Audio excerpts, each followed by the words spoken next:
आणि आपलं मत जे आहे ते मत ज्या पक्षाला द्यायचं त्याला द्यावं.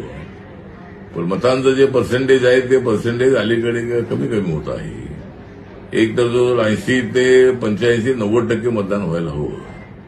आणि त्या दृष्टिकोनातून माझं सगळ्या मतदारांना आव्हान आहे की ज्या पक्षाला ज्या उमेदवाराला आपल्याला मतदान करायचं आहे त्यांना आपण मतदान करावं. परंतु पर्सेंटेज जे आहे ते पर्सेंटेज आपल्याला वाढवणं अत्यंत आवश्यक आहे. 50%, 48%, 52% ही जी आकडेवारी आहे ही आकडेवारी लोकशाहीला आम्हाला मान खाली घालावी अशा पद्धतीची परिस्थिती आहे.